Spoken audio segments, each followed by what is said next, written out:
What's up, everybody? It's your favorite Kid Cudi's favorite nerd, and today we are looking at unique toys. Day and night. I toss and turn, I keep stressing my... Anyway, this is on loan to me from Ace Milo vis-a-vis GCI Toys. I got a pretty interesting story coming up regarding the X-Transbots breakdown. Can't wait to talk to you guys about it. It's a pretty cool story at the end of the day and shows the strength of what the community can be when they put their minds to it. But there's a pretty interesting story to this. Ace originally got 2 sets of the No Minds and Unhappy, hit GCI up, said that there was an issue, got 2 sets of the same, had a little bit of communication breakdown, ended up getting another set of No Minds and Unhappy. Then I took that set and mailed it to another person, and then now this is the real set. This is some real movie stuff here. One for the books for sure. Let's get looking at this.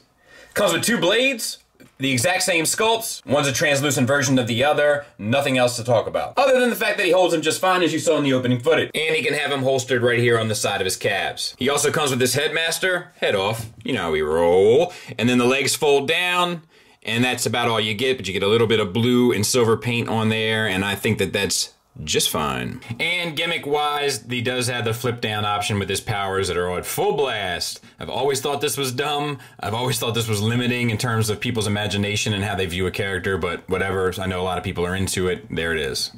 Let's just take a look at this guy while we're here. I like the silver and blue paint on the face. They're both metallic shades and they both look good. This front shade of gray is painted on, which is a nice touch. The head swivels back and forth. I don't think you could ask for much more, and you actually get a little bit of a wibble wobble up in there. We got shoulder and ball pegs. They can go out to there. You can also articulate these kind of shoulder pads here for a different look depending on your sensibilities, and of course they get all the way around. We have an elbow that reaches 90 degrees, actually a little bit past, and then that ball peg there also acts for the bicep swivel. You have this piece which can rotate.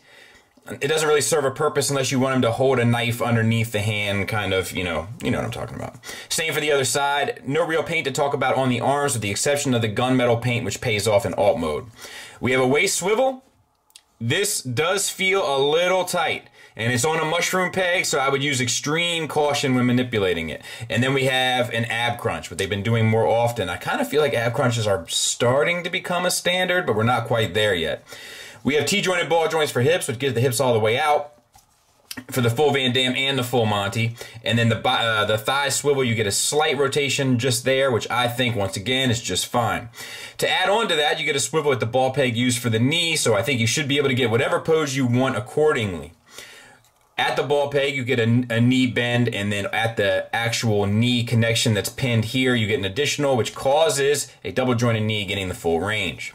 You got silver down here on the shin, and then the ankles, you got a rocker and the classic cinch, which is great. No ankle tilt, which I think is ultimately fine, and there he is from the back. Pretty good little unit. Let's transform him. Head off, bend the waist basically 180 degrees on the ab crunch, turning it all the way around to there. For the back, open up this little flap here, and then open up the entire back section, flipping it around, and then flipping this back around for the top of the hat. The arms are pretty interesting. Rotate the shoulders around so that this piece can hinge up and form the cheek. Rotate this piece around so that it sits the other way, and then at this hinge, fold up to 90 degrees so that that forms the side of the head. We'll clean it all up at the end just so you get the general principle. Same, that unplugged. Fold up. This part can be a little tricky, but the thigh you want to sit 90 degrees perpendicular, and then using the hinge and the ball peg, rotate this down so that it lines up so that that tab is going into that box. We'll do it for the other side. And then plug them in. And then lastly, you're supposed to take these 4 arms and plug them into the thigh space right there, but I have had a little bit of trouble, I feel like, getting the right fit, and I just got it that time, of course, because I said something and cursed myself. But there you go. And I think it looks pretty cool. There is a port here, so I'm sure it can plug into stuff, maybe something forthcoming or maybe something already out. This isn't necessarily my area of expertise, but I'm sure that it works for some reason. Silver on the face looks good. The eyes painted looks good. The silver details inside of the kind of ears look good. You know, I think that I think that it's like there's a couple frustrating parts, especially with plugging these forearm pieces into the thigh pieces. As you can see, this one isn't sitting quite right. But I think for what you're getting, it's a pretty interesting little process. Now for Snapdragon, you get basically 4 wings for accessories. If you set these two kind of to the side, you can use these two as guns. He holds them just fine, and you can store the other wings on the side of his arm if you'd like. Of course, he also is a headmaster. The purple is painted fairly well. You do get that white lip on there. I don't necessarily think that's the wrong choice given how small this is. The red on the eyes there, the red on the eyes there. I wish it was a red metallic, but I'll take it. And then the body, of course, flips down, and you have the little guy on the inside, and you got some purple and red paint there as well. So, cool in the gang.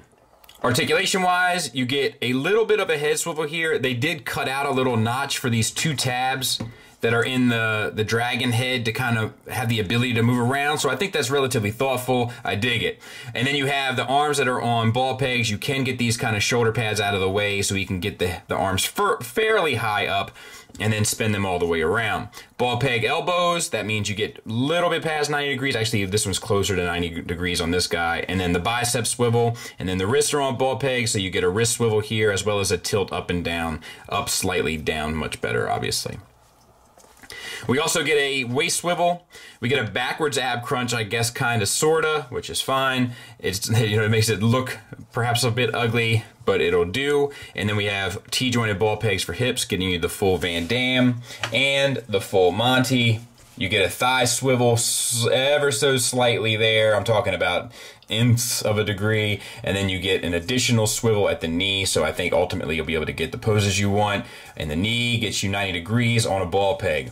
And then for the feet, we have a ball peg here that gets you an ankle tilt down, up, and a rocket. Dude, there's this, let me just take a minute for a second. There's this guy, he comments on my videos every once in a while. He's like super dramatic, like he talks like a super villain. And, I mean, I'm sure he's a young kid, but he's like, the figure is not a mess, you fool! The figure is nice! And stop saying feet like that, you idiot fool! You idiot fool of fools! And I'm like, alright, guy, I'm gonna have to ask you to relax. Silver paint up here on the shoulders, and then we have some purple paint down here that looks good, and some silver paint down on the feet. And then we have some silver paint on the abdomen, and all this stuff on the back looks good. And there he is from the back, and I think for a Snapdragon, a triple changing Legends, I think he cleans up phenomenally. Let's get him transformed. Head off, take the chest and open it up. It's on a pin there so you can tell which way it goes. Flip the cockpit up. It's a little bit of a shaky tolerance there, so use caution. Use your reverse ab crunch and flip up, and then flip the cockpit all the way back to the opposite side, and then close your little door back up. Spin at this joint here, 180 degrees, and then at this swivel here, 180 degrees. This part can be a little tricky if you're not paying attention to what you're doing. So basically you want to keep the inside of the thighs towards the inside, but you want the white pieces to end up on the outside, and you need to get the foot around the turquoise pieces. So flip them up and around, down to the side, back up,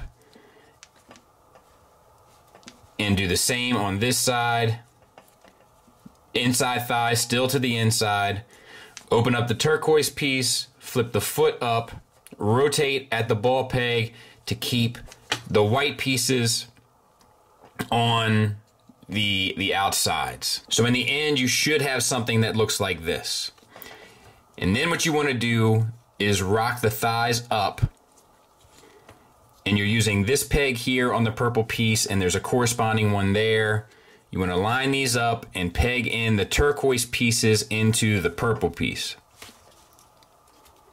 You can then line these feet up, rotate this black peg out, and then collapse the feet into themselves, and that will help solidify the connection. Flip your dragon arms down, same for the other side. And this will help you get oriented. You can obviously see which way the arms need to go, swivel it around, connect down there, and then adjust your legs accordingly so that it all makes anatomical sense. And lastly, of course, connect the head with these 2 tabs and then that plug. Peg. I have peg plug confusion. And there's your dragon, and it's pretty sweet. So using the 2 ball pegs for the feet, you can get the head to look up, down, Not really anything left and right, but I think that's okay. The arms are on a little swivel. We have gold paint there under the arms, the forearms, and then on the claws. The legs now work as the arms did, so that's fine. And then we have the tail that you can articulate both here and here on hinges, so that's pretty cool. Yeah, I don't have a whole lot of complaints about this. I think it's pretty successful. I think it's pretty impressive, and I think it's pretty ingenious, actually, how they got it all to work.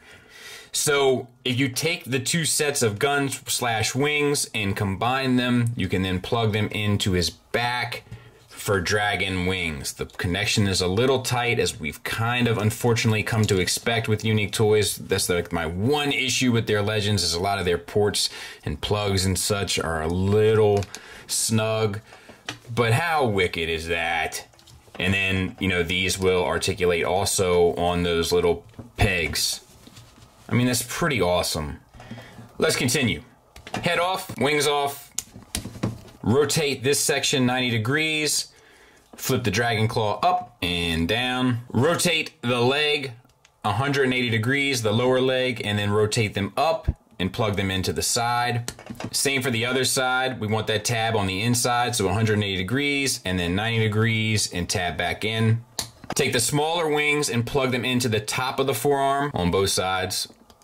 And your larger wings plug into the forearm and the bicep on both sides. And connect your cockpit.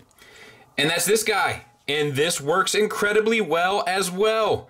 I think it looks really good. I think it's really clean. I love how this, like, kind of, if you imagine that this is a thruster here in the back, you still get a little bit of articulation, like it would help it turn or whatever. I don't know. I'm goofy that way maybe. But I think that this is pretty cool.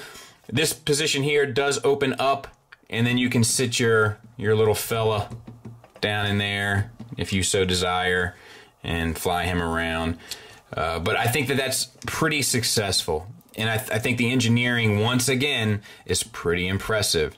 Most of this stuff tabs in together quite nicely. A couple issues here with the accessories and the way that they plug in, but for the most part, pretty clean, pretty successful, and imaginative. Final thoughts in terms of my negatives. The only issues I have are a couple things that could plug in a little better. I feel like the tabs on the forearms could plug into the thighs a bit better on day, and I feel like the accessories could plug in a little bit better on night. But that's really it. I think that the engineering on both is absolutely fascinating. Fun, enjoyable, intuitive, different. You might even say unique. Am I right? Maybe it's because of the name of the toy company, you fool! That guy. Too much. If you want an example, I know off the top of my head, he just recently commented on the Unique Toys Abominus Orden, I think was its name. He is very extreme. But I think for Legends class figures, the articulation is super impressive. Has a fair amount of paint throughout. Decent enough price point. Cleans up like champs. All three modes for the triple changer surprisingly work well. The materials feel good. It's a little bit of a softer plastic, but I don't think that'll bother anyone. And I think the sculpts are on points. Once again, shout out to Ace and GCI Toys. GCI never ceases to impress me with how he looks out for me. And Ace has a show called Figure Banging, part of the Realm of Collectors Collective on YouTube. So yeah, strong recommend for me. And if you're into Legends class figures and you pass on these units, I think you might be a fool, you fool! Thanks for listening. Thanks for watching. Until next time, take care.